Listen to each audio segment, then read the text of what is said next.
Bendiciones a todos y gracias por estar conectados en este momento. Quiero retomar algo que el pastor Osvaldo dijo en una de sus predicaciones que a mí personalmente me impactó cuando él decía que la iglesia estaba dormida y que teníamos que regresar a los inicios y a los principios. El Espíritu Santo me tocó de una manera que empecé a llorar y me recordó un testimonio que quiero contarles a ustedes en este momento. Fíjense que más o menos eso fue como hace 35 años. Yo tenía como 18 años en ese momento. Ya le servía al Señor porque desde los 6 años yo conozco al Señor Jesucristo.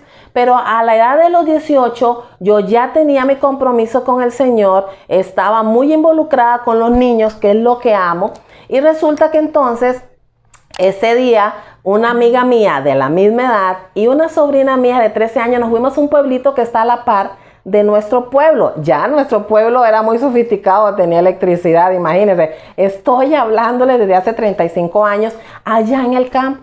Resulta que con ese compromiso que tenía de predicar a los niños nos fuimos. En un perolito que teníamos en mi casa me lo prestaban y nos fuimos. Vieran qué lindo, yo les llevaba fresquito, les llevaba hielo porque ellos se emocionaban cuando decían nos trajo fresco frío porque no tenían electricidad.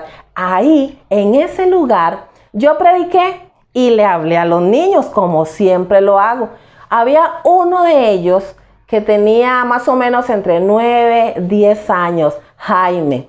Resulta que, bueno, él se convirtió al Señor porque la meta era que todos los niños se convirtieran a Jesús en ese evento de escuelitas de verano. Resulta que hace más o menos, hace 8 días, 15 días, estuve en Guanacaste, o mi iglesia natal, de donde yo nací, donde el Espíritu Santo me llamó a servirle, y resulta que lo veo a él. Él ya es un hombre adulto, tiene esposa, 4 hijos, pero el mayor de él, ya imagínense, está casado y tiene hasta un bebé. Entonces, en ese momento yo lo vi, punto, nada más, hasta ahí llegué. Pero el momento que el pastor habla de que la iglesia está dormida y que teníamos que activarnos y recordar que una sola persona convertida al Señor Jesús puede hacer mucho y trascender mucho. Y en ese momento el Espíritu Santo me recuerda a Jaime y me dice, ya va por la segunda generación. Él se convirtió al Señor chiquitico. Ganó a su esposa porque su esposa se convirtió cuando él era cristiano. Tuvieron 4 hijos. El mayor de él ahora resulta que se casó con otra muchacha que también conoció del Señor en la misma iglesia. Y ellos ya tienen un bebé que probablemente van a estarlo educando en los caminos del Señor. Entonces, es segunda generación donde Jaime ya tiene a su familia guardada en los brazos del Señor. Entonces, yo en este momento traigo un pasaje, el básico que todos conocemos. Todos conocemos el pasaje de la Gran Comisión y quiero leerlo porque es tan lindo que no quiero obviar ni una sola palabra de él. Y dice así: Jesús se acercó, les habló diciendo: toda potestad me es dada en el cielo y en la tierra. Por tanto, id y haced discípulos a todas las naciones, bautizándolos en el nombre del Padre, del Hijo y del Espíritu Santo, enseñándoles que guarden todas las cosas que les he mandado. Y he aquí, yo estoy con vosotros todos los días hasta el fin del mundo. Es la gran comisión que Jesús nos dejó a todos. Ahora, hay excusas. Siempre hay excusas. Resulta que algunos dicen, yo no tengo el don para evangelizar, por eso no evangelizo. Otros dicen, es que yo no sé cómo evangelizar, entonces no evangelizan. Pero resulta que todos hemos sido llamados a evangelizar. Una sola persona que conozca del Señor Jesús va a trascender y esa va a hablar a los otros. Ahora, usted no tiene que ser un teólogo, un maestro, un pastor para evangelizar.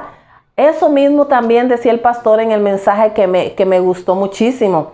Usted simplemente cuente lo que a usted le ha pasado. Cuente lo que Jesús ha hecho con usted, a un compañero, a un amigo, un hermano, una familia. Recuerdo que también que hace muchos años yo estaba metida, tan metida como igual estoy ahora en los caminos del Señor, y yo tenía carga por mis hermanos, porque vengo de una familia disfuncional, donde mi padre toma alcohol, donde mi padre adulteraba, y ellos siguieron el proceso de mi papá. Entonces un día me determiné y con mucho susto, ¿saben qué hice? Le compré una Biblia a cada una de ellos.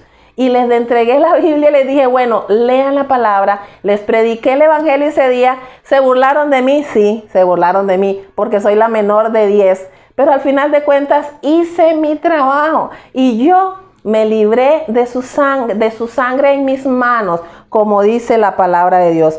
Quiero también recordar un evento. Una vez escuché y fui a un concierto de Jesús Adrián Romero. Jesús Adrián Romero contó la historia de cómo él vino a Jesucristo. Y cuento esto para que vean que esto es sencillo y es básico y es nada más atreverse a hacerlo. Él contó que un amigo de ellos tocó la puerta un día, llegó a su casa, los invitó a un culto. En aquel tiempo eran campañas que se hacían larguísimas, como por un mes. Y tocó la puerta y invitó a la mamá a la campaña de ese día. La mamá tenía cáncer, pues resulta que la mamá aceptó la invitación y la mamá empezó a ir a las campañas, luego quiso ir a la iglesia y en un mes la madre se sanó de cáncer. Y luego los demás hijos, porque creo que era una familia grande, 10 por ahí, si alguien sabe, pues no quiero especular, pero era una familia grande. Todos llegaron a los pies de Jesús. Y él decía, de todos nosotros, todos mis hermanos están sirviendo y están entregados al Señor. Una persona que hable, solo una persona que quiera hacer lo que Dios dijo a través de su llamamiento que hagamos. Ir y hacer discípulos a todas las naciones.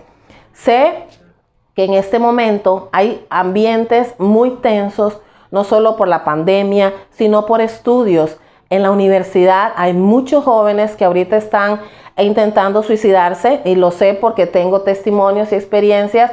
También sé de gente de trabajo que está en estrés, en ansiedad, y lo único que necesitan es escuchar una palabra de salvación. Pero ¿cómo oirán si no hay quien les predique? ¿Cómo van a oír si no hay quien se atreva? Si usted tiene miedo, simplemente busque algún recurso. Ahora hay tanta tecnología para poderlo hacer. Hay muchas formas de poderlo hacer, pero el asunto es hacerlo. Ahora, el pastor decía, si usted coge uno solo y discipula a uno solo durante un año, lo instala, lo lleva a la iglesia, lo hace que lleve encuentro y le lleva su proceso espectacular y genial. En mi caso no fue así. Yo simplemente regué la semilla y dice otro pasaje en la palabra que yo sembré, Apolo regó y el crecimiento lo dio el Señor, y yo me sorprendí. Ahora, este muchacho Jaime, yo me di cuenta de unas palabras hermosas que me llenaron el corazón inmensamente cuando él llegó a servir a la iglesia de donde yo nací, y ahora él es miembro activo, hasta es un anciano, no anciano de edad, sino de puesto, ¿verdad? En la iglesia, porque hay iglesias que tienen ese tipo de rango.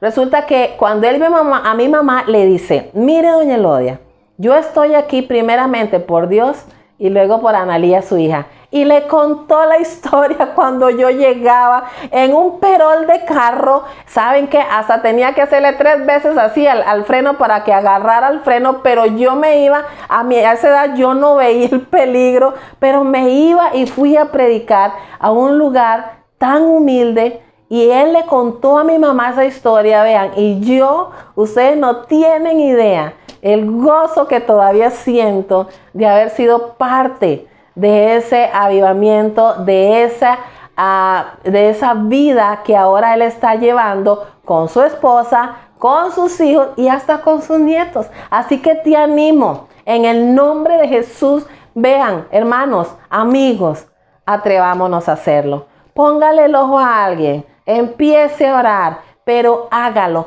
No pedimos que se pare en el parque, no pedimos que haga cosas con un megáfono en algún lugar o reparta tratados, porque hay diferentes personalidades. Hay quienes lo hacen muy fácil porque su personalidad es muy abierta, pero un amigo, un hermano, a veces hasta en tu propia casa, no has ni siquiera predicado la palabra. Así que Dios les bendiga y deseo que lo hagamos, porque no lo digo yo, no lo dice el pastor, lo dice Jesús. Es un llamado, es un mandato, ir y hacer discípulos a todas las naciones. Un abrazo y que el Señor te bendiga.